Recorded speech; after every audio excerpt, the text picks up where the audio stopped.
2월 19일 주간 토목 소식 시작하겠습니다.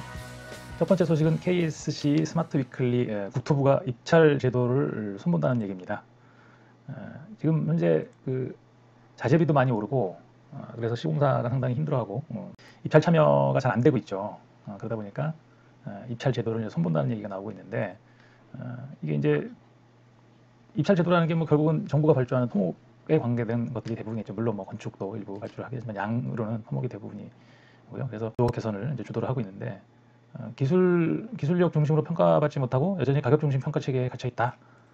이런 얘기가 나오고 있고 그래서 2월 초 입찰제도 혁신 TF팀을 꾸렸는데 여기에 대한건설협회, 현대건설, 개성산업 발주기관에는 뭐 LH와 국가철도공단, 한국도로공사가 참여하는 것으로 잠정 결정됐다. 설계 쪽은 없네요. 자, 아무튼 그래서 사실상 운찰제로 전락한 종심제가 지나치게 확대되는 사태를 발주기관 전체가 우려스럽게 보고 있다. 그래서 기술형 입찰 유찰 사태를 기술형 입찰이 많이 유찰이 되고 있죠. 그래서 전체적으로 기술형 입찰을 이제 확대하겠다. 이런 얘기를 하고 있습니다. 자, 국토부가 2016년에도 비슷한 대책을 내놨었는데 현재 국토부가 10%대에 불과한 기술형 입찰 발주 비중을 미국 40%, 영국 39% 수준까지 끌어올리는 것을 로드맵으로 설정했다는 얘기고요. 그 당시 2016년 얘기죠. 자, 그래서 그랬는데도 기술형 입찰 비중이 뭐 발주 기간별로 많이 다르다. 그래서 전체적으로 한 20% 불과하다는 얘기고 종심제가 이제 50%를 넘었다는 얘기죠. 근데 이제 여기서 보면은 다만 턴키하고 이제 턴키와 설계 시공 분리 입찰의 회색지대에 존재하는 CMR과 대한제시형 낙찰제 확대는 부정적인 입장이다. CMR도 좀 애매하죠. 그 다음에 대한제시형 낙찰제 최근에 이제 몇 개 프로젝트가 도로공사에서 나왔었죠. 그래서 두 개는 약간 회색지대다. 시공 분리 입찰과 턴키와 그 중간에 있는 거다라고 얘기했고, 그 CMR의 경우에는 이제 인천 검단 주차장 붕괴 사고가 CMR로 발주됐던 거거든요. 그래서 책임 소재에 대해서 말이 많았었죠. 자, 그래서 뭐 새로운 이런 프로그레시브 디자인 빌드 뭐 이런 게 또 미국에서 하고 있다는데 이런 것도 도입을 검토해봤으면 좋겠다. 이런 주장이 나왔다고 합니다. 자, 다음은 사이언스 꼭지인데요. 기후 위기 얘기입니다. 이게 보면은 우리나라 얘기인데 2022년 가뭄 예경보가 1000회를 넘겼다. 가뭄이 생각보다 이게 기후가 점점 이제 온난화되면서 가뭄이 의외로 증발량이 많아지고 강수량이 줄어들고 또는 강수량이 집중되죠. 그러니까 그 애매한 시기에 가뭄이 문제가 되는 그런 경우가 생기고 있죠, 많이. 그래서 작년에 이제 그 가장 많았다는 얘기죠. 2022년에 총 1256회 발령됐는데 가뭄 경보가 이게 여태까지 2018년부터 가뭄 예경보를 도입했는데 그때 이후로 가장 많은 경보가 있었다고 합니다. 의외로 토목에서 이 가뭄에 대해서도 신경을 좀 써야 되는 상황이 오고 있는 것 같아요.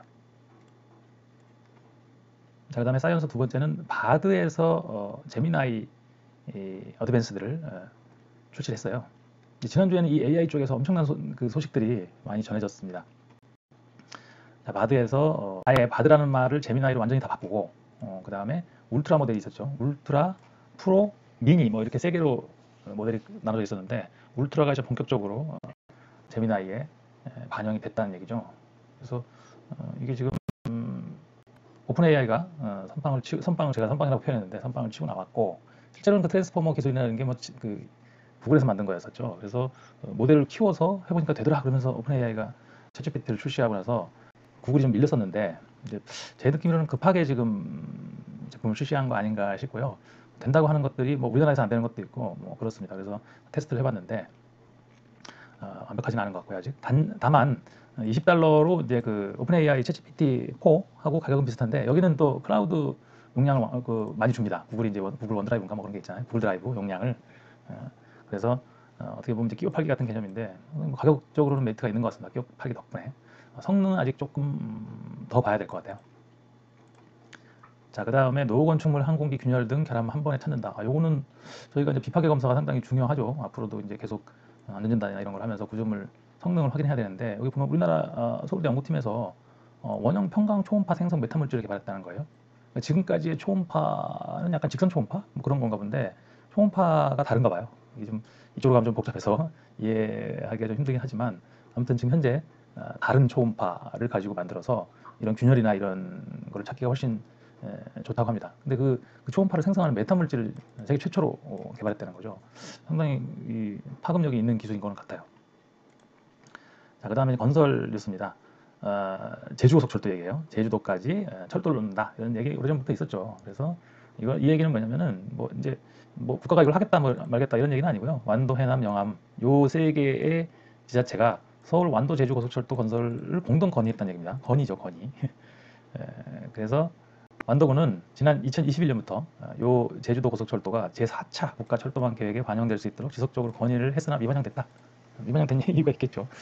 저도 이거 생각을 해봤는데, 야 이거 제주도까지 어차피 우리나라 인구의 반 이상이 수도권에서 사는데 수도권에서 제주도를 갈 때 철도를 타고 가는 게 나은 건지 비행기를 타고 가는 게 나은 건지 물론 그런 건 있어요. 뭐 이게 그 기상 상황에 따라서 비행기가 못 뜨고 막 이런 경우가 생기긴 하는데 철도는 그런 게 없죠.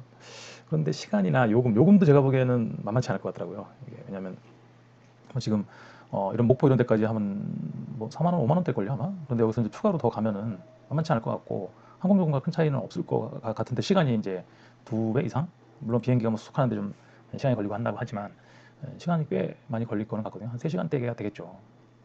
물론 뭐 공항까지 가는 거리 이런 걸 또 따져보면 조금 다르긴 할 텐데 아무튼 뭐 이 얘기는 계속 나오고 있고 이게 뭐 하루 이틀 얘기는 아니잖아요. 제주도 해저터널은 아주 예전부터 나와 있었고 여기 위키피디아에도 보면 뭐 이렇게 쭉 7년부터 뭐 이렇게 각 지자체의 단체장들이 주장한 경우도 있고 뭐 아무튼 정치적으로 이용하려고 한 것도 있었겠죠. 그죠?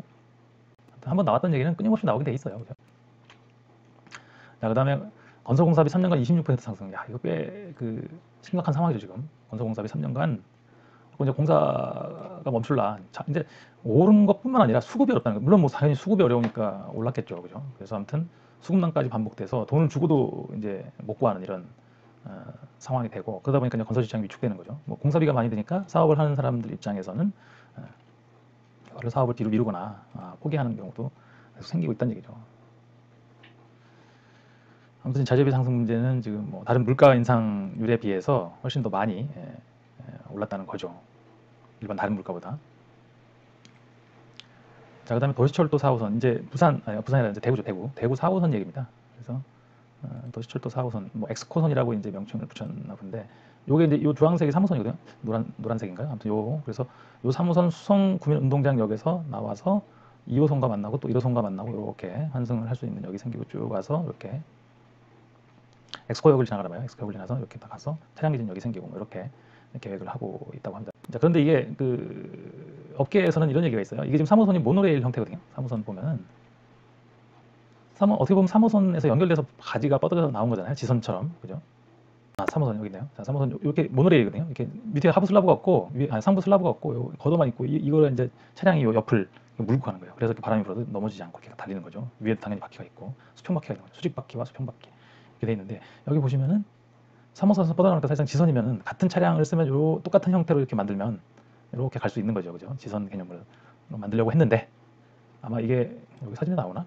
이 차량 제공사가 일본인데 안 만든다. 제공을 못한다.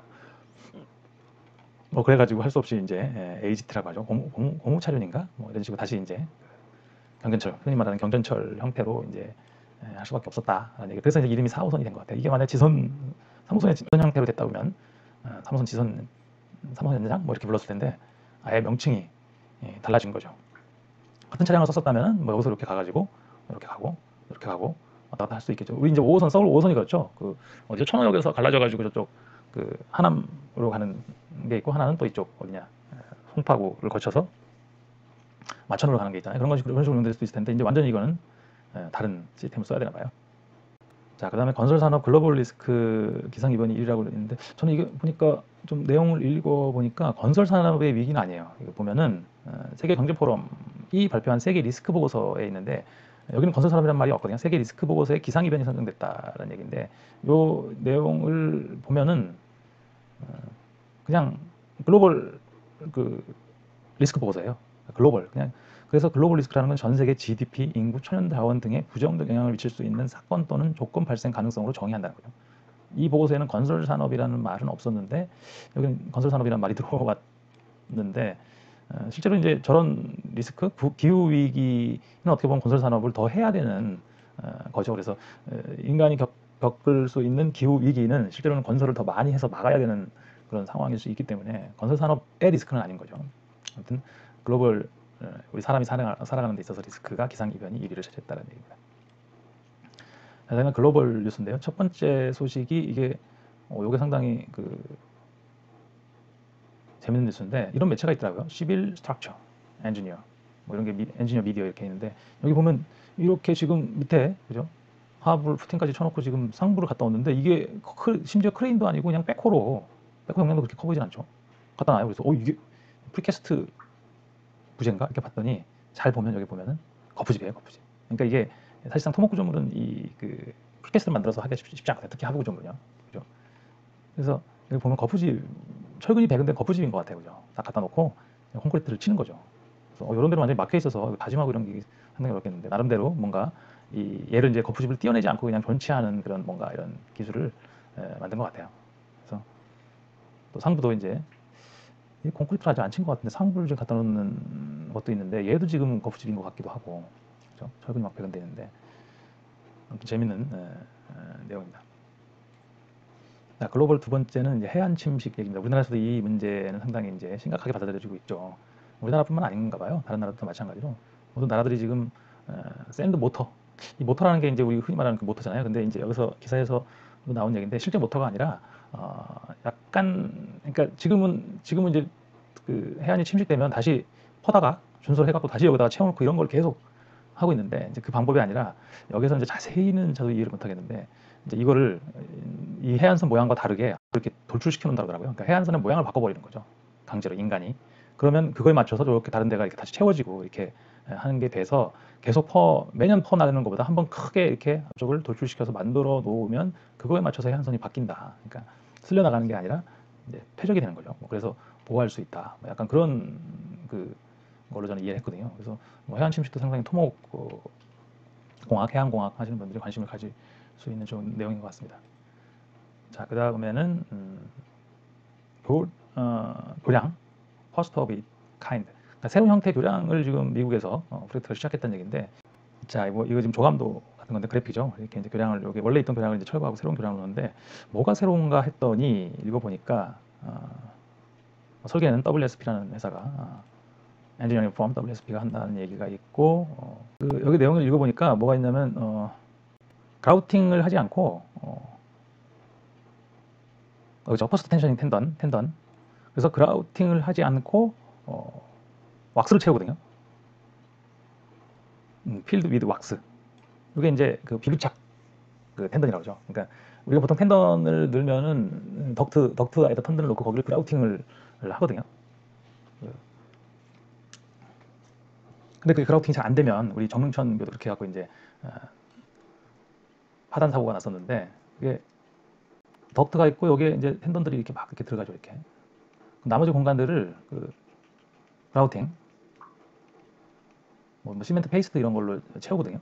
근데 이제 이게 이렇게 비어 있으면 공간이 있으면 여기 물이 들어오고 뭐 수분이 들어와서 이런 것들이 이제 침투해서 텐던을 부식시키는 거죠. 정릉천도 그렇게 해갖고 이제 파단 사고가 났었는데 그렇게 하고 이제 왁스를 넣거든요. 왁스. 이게 뭐 일반적으로 있는 기술인데 여기는 지금 아마 플로리다에서는 처음 하나 봐요. 그래서 해안가니까 이제 그 기후 염분이나 이런 거에 많이 있으니까 그런 거에 피해를 막기 위해서 아마 처음 시도하는 것 같습니다. 플로리다에서는. 미국이네요. 미국에서 처음 하는 건가? 그렇지 않을 것 같은데. 자, 아무튼 최신 소식을 한번 좀 보시면 될 것 같고 핫클립 비디오는 이제 세 개인데 첫 번째 게 요게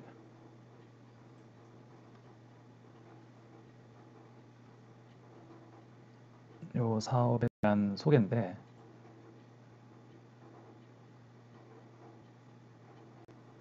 여기 이제 뭐 유럽 얘기가 나오지만 실제로는 이제 벨기에더라고요. 벨기에에 앤트워프 뭐 되게 큰 항구 도시인가 봐요. 여기 지금 바다가 이렇게 돼갖고 이렇게 뭐 여기까지 들어오는지 모르겠는데 아무튼 항구 도시인데 여기 교통이 되게 안 좋은가 봐요. 아무튼 뭐 바다가 이렇게 있고 하니까 거기를 건너가는 다리도 놔야 되고 뭐 여러 가지 그런 게 있다 보니까 그래서 이걸 이렇게 그죠? 이렇게 뭐 돌아가야 되는데 뭐 이렇게 이제 루프 형태로 만드는 그런 사업들을 하고 있는 거예요. 지하로 들어가서 터널도 만들고 그죠? 거가대교에서 썼던 그런 거죠. 침해 터널이죠. 침해 터널.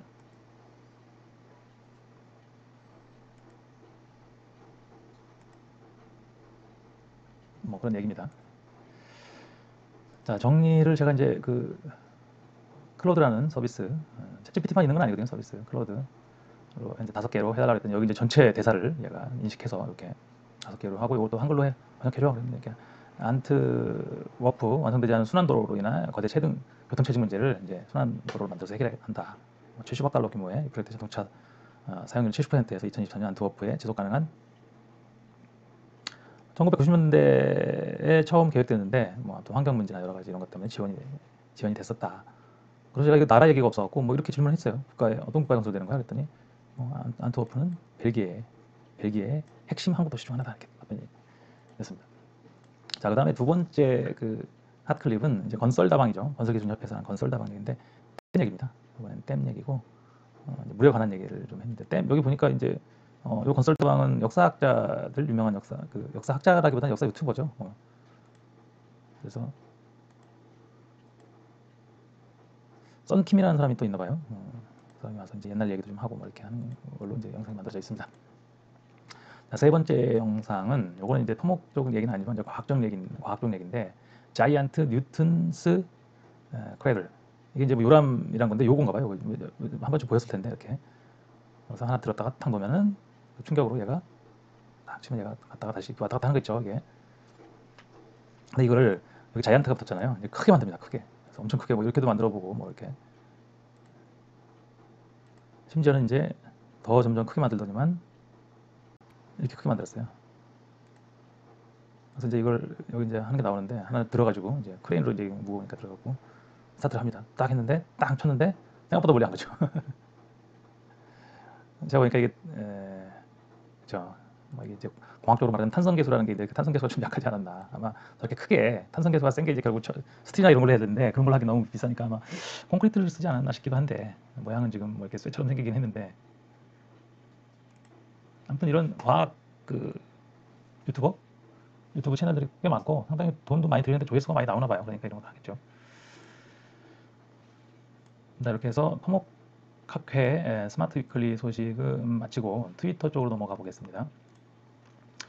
자, 트위터는 지금 첫 번째 소식이 근데 첫 번째는 아직 봄도 아닌데 최저 전력 수요 40기가와트 아래로 뚝.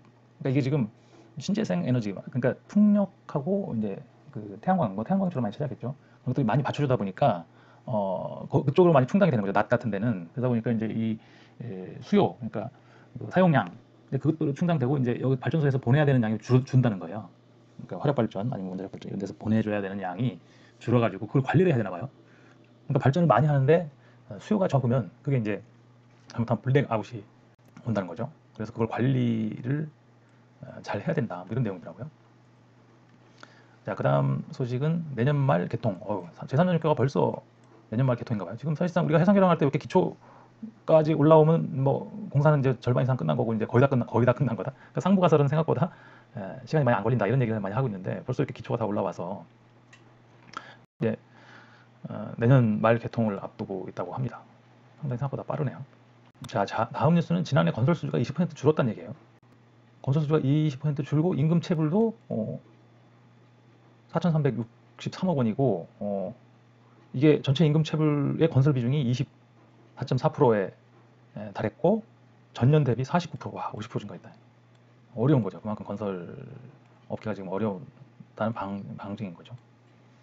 자, 그 다음에는 아까도 나왔던 얘기지만 최악의 건설 자재 인플레다. 시멘트, 철근, 수급난 우려가 된다라는 얘기고 이거는 뭐 아까 다뤘던 내용이니까 넘어가겠습니다. 자, 그 다음에 플랜트 건설 외국 인력 도입 조짐에 건설 노조가 10만 조합원 상경투쟁 경고했다라는 얘기인데 플랜트 건설 현장에 외국 인력을 도입하려고 하고 있나 봐요. 지금 원래 이제 제한이 있었는데 경영계 쪽에서 이제 인력 부족을 호소하면서 정부가 외국 인력 도입을 뭐 비자 쿼터 이런 걸 늘려준다는 얘기겠죠. 노동계가 그래서 안전 위험, 국내 일자리 침범 강력 반발하고 있다는 얘기입니다. 그러니까 젊은 사람들이 이제 이 현장들을 기피하고 노동이죠. 노동을 기피하다 보니까 외국인들 많이 쓰는데 그게 이제 제한이 있었나 봐요. 그죠? 근데 그거를 업계에서 이제 사람이 부족하다 늘려달라 그랬더니 지금 뭐 사실상 뭐죠? 그 삼성전자 반도체 공장 만들면서 조선소에서 일하는 용접분까지도 다 그쪽으로 지금 가서 일하고 있다면서요. 그만큼 이제 수요가 많은데 참 이게 한때 수요가 그게 이제 그 현장이 끝나면 거기서 어마어마한 인력을 지금 끌어갔는데 또 나중에 또 남는다고 아우성치지 않을까요? 뭐 물론 남는 일은 없을 거는 같긴 한데. 자, 그 다음에는 이제 제가 영상을 이제 공개를 했는데, 건설업에서 쓰이는 여러 가지 장비나 뭐 공법 뭐 이런 것들입니다. 소소한 것들부터 시작해서 조금 그런 것들 재밌는 것들을 모아놨더라고요. 그래서 머신 이퀴먼트라는 그 채널인데, 뭐 작은 것부터 큰 것까지 많이 있습니다. 재밌더라고요. 자, 그 다음에는 수강선, 수서에서 광주까지, 그죠? 경기도 광주죠. 거기까지 턴키로 입찰을 했었는데 롯데건설이 악점이 됐다. 여기 뭐냐면 여기서 수서에서 광주 여기입니다. 여기 연결되면 이렇게 뭐 강릉까지도 이렇게 연결되나 봐요. 자, 그 다음은 이미지 생성과는 급이 달라 3D 설계 최적화 생성형 AI 집중. 이게 뭐냐면 다소 시스템이죠. 다소 시스템이 캐티아를 만들지 않나요? 아무튼 기계공학 쪽인데 토목공학은 조금 이제 거리가 있어요. 여기에서 3D 설계 최적화, 생성형 AI 집중하겠다. 사실상 여기에도 나오지만 이미지 생성과는 다르다. 생성형 AI로 이미지 만드는 것과 제품을 설계하는 건 완전 다르다는 얘기죠. 그래서 3D 제품을 만드는 것을 복잡하고 이미지 생성과는 다른 핵심 요소들이 있다. 3D 설계는. 그래서 3D 설계에 생성형 AI를 적용하는데 다른 어려움이 여기에 있다. 그래서 이를 감안해 외부 모델에 의존하지 않고, 그러니까 외부 모델에 의존하지 않고 자체 기반 모델, 파운데이션 모델을 지금 자기가 구축했다. 뭐 이런 얘기를 하고 있는 것 같아요. 뭐 설계 쪽도 이제 저도 이제 영상을 만들어서 올린 적이 있죠. 3D, 그러니까 LLM으로 이제 그러니까 그 이미지가 아닌 그 도면에 해당하는 그런 거를 만들 수 있을까 해갖고 이제 테스트를 해보고 했는데 뭐 쉽지 않고 코딩하는 걸로 이렇게 할 수는 있을 것 같다라는 것까지 제가 확인해봤었는데, 여기 이제 본격적으로 모델을 만들고 있나 봅니다. 자, 그 다음에 요 얘기는 전라남도에서 철도 르네상스 연달해갖고 5,512억을 전남도가 확보한 건 아닌 것 같은데, 아무튼 호남고철 2단계, 그 다음에 남해선, 경전선, 목포역 시설 개선 등 여러 가지 철도 사업들이 전남에서 벌어지고 있다. 뭐 그런 것들이 약간 홍보성 기사인 것 같아요. 자, 그 다음은 울산 도시철도 얘기입니다. 울산의 도시철도를 지금 트램으로 하려고 계획을 하고 있는데, 그죠? 울산시가 5년마다 수립하는 도시철도망 구축 계획에 포함된 도시철도 트램이죠. 노선을 재검증하고 대안 노선을 모색키로 했다는 거예요. 트램 2호선 예비타 상승 조사를 앞두고 기재부에 예비타 상승 조사를 의뢰를 해야 되는데, 앞두고 자체 타당성 조사를 통해 BC값, 그죠? 확보할 수 있도록 방안을 마련하겠다. 좋은 노선을 찾겠다는 얘기인 것 같아요. 재검토를 한다는 얘기죠. 자, 그다음에 철도 지하화 추진. 이거 이제 부산 얘기입니다. 부산 경부선 철도 지하화 사업을 이제 검토를 하고 있는 것 같아요. 그러니까 뭐 서울 경기권도 그렇고 아마 최근에 이제 그 법이 통과됐잖아요. 그죠? 법이 통과돼서 이런 것들을 이제 사업을 추진할 수 있는 그런 근거가 마련이 된 거죠. 그래서 철도 지하화 종합계획 수립을 위한 영역을 진행을 다음 달부터 한다는 얘기네요. 철도를 지하화하고 거기를 이제 그 땅을 이제 개발을 하면 꽤 뭐 폭 자체는 그렇게 넓지 않은데 길이가 기니까 꽤 많은 양의 새로운 토지가 생기는 거나 마찬가지죠. 자, 그다음에 엔비디아가 챗 위드 RTX를 출시했는데, 자, 엔비디아가 이제 뭐 그 그래픽 카드 만드는 회사고 거기 GPU라고 하죠. GPU를 만드는 회사인데 여기 뭐 지금 전 세계에서 GPU를 살려고 난리죠. 근데 이 회사가 지금 뭘 발표했냐면은 뭐 오픈 AI나 챗 GPT나 이런 게 다 인터넷으로 접속해서 해야 되잖아요. 구글 뭐 제미나이도 마찬가지고. 이런 거 쓰지 말고 그냥 너 네 컴퓨터에서 개인 컴퓨터에서 돌려라. 뭐냐면은 라마, 메타, 그죠? 페이스북 만든 회사에서 공개한 게 있고, 그 다음에 미스트랄이라고 있습니다. 미스트랄. 뭐 이런 그 공개된, 그죠? 오픈 소스 그 LLM이 있거든요. LLM을 PC에서 돌리기 좋게, 원래 이런 거 막 뭐 설치하고 폴마고 해야 되는데 여기서 돌리기 좋게 아예 그냥 챗 위드 RTX가 이제 그 그래픽 카드 그 모델 이름이에요. 그래서 자기네가 만든. 그래서 우리 회사에서 만든 그래픽 카드만 있으면 돌릴 수 있다. 뭐 이런 식으로. 이게 아마 RTX 30 시리즈부터 되는 거예요. 요즘에 이제 40 시리즈가 한참 많이 출시되고 있는데 30 시리즈만 돼도 아마 돌릴 수 있는 것 같아요. 아마 이게 없으면 안 돌아가는 것 같고, 뭐 이런 걸 이 라마나 이 미스트랄 이런 것들을 자기가 직접 설치해서 CPU 용어로 또 누가 공개한 것도 있거든요. 좀 고쳐가지고 돌리면 시간이 꽤 걸립니다. 한참 걸리고 답변이 나오는데. 자, 그래서 이 소식도 상당히 AI 업계에서는 꽤 큰 소식이었죠. 그 다음에 이건 이제 서울시에서 곤돌라, 케이블카죠. 곤돌라. 남산 곤돌라를 이제 새롭게 만들려고 입찰을 붙였는데 아무도 안 들었어요. 여기는 충무로역이 오거든요. 충무로역에서 바로 지금 남산 케이블카는 좀 올라가다가 여긴가 어디에 있을 거예요. 중간 중턱에서 이렇게 연결돼 있거든요. 근데 여기는 지금 아래쪽, 그죠? 산을 시작하기 전에 제일 밑에 부분 여기서 이렇게 올라가도록 이렇게 케이블카 만들어야 했는데 입찰 참여 유찰됐다. 입찰자가 아예 없었다. 그러니까 한 개만 참여해도 이 경쟁이 안 되기 때문에 유찰인데 입찰자가 아예 없었다. 라는 얘기죠. 이게 왜냐면 이 시스템이잖아요. 이게 곤돌라 시스템. 그죠? 그래서 이거 외국사가 꽉 잡고 있거든요. 전 세계의 그 대부분의 곤돌라가 뭐 프랑스 회사 하나, 그다음에 뭐 한 이탈리아 회사인가 그 두 개가 지금 거의 다 차지하고 있는데 거기다가 상당 부분의 공사비를 줘야 되고 그래서 실제로 시공사가 하는 일은 별로 없거든요. 그러니까 수익이 별로 없는 거죠. 그래서 아마 참여를 안 했을 것 같고 자재비도 많이 넣고.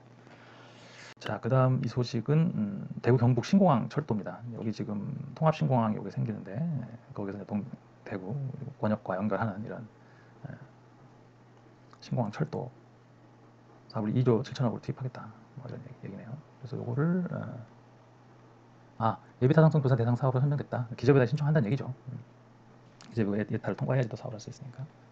자, 그 다음은 제4연육교, 아까 지금 제3연육교가 내년에 개통한다는 얘기가 나왔었는데 제4연육교 타당성 영역 사업을 완료된다. 사업 시제는 글쎄라고 나왔는데 이거는 어디를 연결하는 거냐면은 제4연육교. 그래서 이거는 월미도를 연결하네요. 월미도 3km의 교량 최적 건설 방안을 마련했다는 얘기. 이거는 이제 뭐 인천시가 자체 타당성 조사를 하는 거죠. 이제 뭐 사업 타당성을 따져보는 거죠. 공사비가 얼마 들고 뭐 수요가 얼마나 나올지 이런 것들. 물론 이제 기재부 예타를 통과해야지 사업을 할 수 있으니까 아무튼 이번 4월에 완료가 된다. 사업 시련은 글쎄, 그러니까 뭐 BC가 안 나오면 이제 어려운 거죠. 자, 그 다음에 이제 일본 신년 첫날 일본 7.6의 큰 지진이 왔었잖아요. 이제 그거의 연장선에서 나온 이제 뉴스인데 터널의 라이닝이 완전히 파괴됐어요. 그러니까 100m 정도 산사태 흔적이 있다. 그러니까 우리가 보통 터널은 되게 지진에 대해서 안전하다라고 생각을 하고 있고 설계 중에서도 단층대나 이런 데서 이제 지진 설계를 해야 된다, 내진 설계를 해야 된다 이렇게 나왔는데 여기는 지금 한 터널 약 100m의 복공 라이닝, 이제 라이닝이죠. 복공 콘크리트가 라이닝인데 라이닝이 이제 무너져 버렸습니다. 이건 무근이거든요. 라이닝은 껍데기인 거죠. 실제로는 이제 안반 자체가 버티는 거예요. 터널은. 그래서 이거가 워낙 많이 집안이 움직여 버리니까 얘가 이제 파괴가 되어버린 것 같아요. 상당히 그 집안 변이가 컸다는 얘기죠. 흔들리는 수준을 지나가지고 집안이 이렇게 어긋나거나 막 이런 정도의 변이가 왔었다는 얘기겠죠. 자, 다음 뉴스는 이거 참 샘 알트만 지금의 챗GPT는 쓸모없는 휴대폰 수준이다. 그럼 이게 지금 뭔가 이렇게 떡밥을 뿌리고 있는 건데 곧 얘네가 GPT-5 내놓을 거는 같거든요. 지금까지의 GPT가 쓸모없는 수준이면 도대체 얘네들이 내놓는 거는 얼마나 파괴력이 있는 건지 이제는 좀 겁이 날 정도로 워낙 지금 지난주에 그런 충격적인 뉴스들이 많이 있었거든요. 오픈 AI가 비디오 생성 모델을 내놨는데 1분짜리 비디오를 진짜 전혀 가짜로 만든 거라고는 생각하지 못할 정도로 엄청난 수준의 그런 걸 또 발표한 적이 있었거든요. 그러다 보니까 지금 현실과 가상의 경계가 지금 무너지고 있는 이런 상황인 것 같아요. 자, 그다음에 인천 1호선 송도 809 연장 사업 국토부 심의 통과했다. 그래서 예비 타당성 대상 사업 선정이 됐다는 얘기죠. 이것도 지금 송도에서 이제 뭐 이렇게 연장을 해서 이렇게 역을 두 개인가요? 두 개 더 만드는 건가요? 지금 송도 달빛 축제 공원역이 있네요. 여기서 이게 1호선인데 여기서 이렇게 연장해갖고 예타 대상 사업으로 선정됐다는 얘기입니다. 자, 그 다음에 지난주에 진짜 AI 업계에는 엄청난 소식이 있었는데 차세대 AI 모델 제미니 1.5 출시했다. 제미나이라고 부르는데 여기 제미니라고 표현했는데 엄청난 성능 이렇게 되는데 일단은 컨텍스트 창이죠. 우리가 어떤 얘한테 정보를 주고 대화를 하잖아요. 그 정보의 양이 엄청난 양으로 늘렸다는 얘기예요. 챗GPT가 12만 개인데 그리고 제미나이 프로가 3만 개인데 여기는 지금 100만 개. 그죠? 챗GPT 4의 양보다 한 거의 10배 가까이 늘렸다는 얘기죠. 그러니까 뭐 웬만한 그 내용들 제가 어디서 본 것 같은데 뭐 어떤 매뉴얼 있잖아요. 뭐 프로그래밍 매뉴얼 이런 거 통째로 지금 그냥 넣고 그거에 대해서 물어볼 수도 있다라는 거죠. 그다음에 얘는 지금 뭐 그 얘기만 나오긴 했는데 여기 지금 보면은 토큰 수뿐만 아니라 얘는 기본적으로 멀티모달이라고 했거든요. 그러니까 예를 들어서 그런 거예요. 여기 지금 아폴로 11 뭐 개발 계획서인가 약간 그런 거를 올리고 그거에 대해서 대화를 나누는 게 나오거든요. 비디오를 올리고 이런 장면 이런 장면이 있는 데가 어딨니? 라고 물어본다든가 그러니까 멀티모달이 제대로 되고 있는 것 같아요. 그리고 뭐가 있었죠? 아무튼 뭔가 좀 기존의 LLM과 좀 다른 느낌인 것 같아요. 자, 그 다음에 애플이 또 뭔가 내놨어요. 하루가 다르게. 자, 언어 모델만으로 동영상 만들어주는 획기적 기술 공개라고 했는데 여기는 우리가 흔히 말하는 실사 동영상이 아니에요. 그러니까 이런 식으로 어떤 설명하고 이런 거 있잖아요. 이게 지금 뭐냐면은 SVG거든요. 이름은 이제 키프레이머라는 AI 도구를 공개를 했는데 얘는 지금 SVG 파일 포맷이에요. 그래갖고 이게 사실상 이게 SVG 파일 포맷이 텍스트거든요. 텍스트를 만드는 거예요. 뭐 애니메이션도 가능하고 다 그런데 그런 거를 지금 만들었다는 얘기예요. 어떤 이런 걸 일러스트레이션이라고 하나? 아무튼 일러스트레이션 그래픽인 거죠. 동영상이. 이렇게 텍스트로 되어 있는 걸 얘가 만들어 갖고 이렇게 움직이는 것도 조정하고 뭐 이럴 수 있다는 얘기죠. 그래서 실사 그 애니메이션도 중요하지만 이런 것도 되게 중요하거든요. 뭘 설명하고 그럴 때 이런 게 더 와닿을 수 있거든요. 그러니까 이런 게 오히려 이제 우리 도면 엔지니어들 입장에서는 도면 쪽에 가까운 거죠. 실사 이미지보다. 그래서 이런 것 조금 더 되면은 도면 쪽도 분명 되긴 할 수 있을 것 같다는 생각을 해봅니다. 자, 이렇게 해서 자, 2월 19일 주간 토목 소식은 모두 마치도록 하겠습니다. 감사합니다.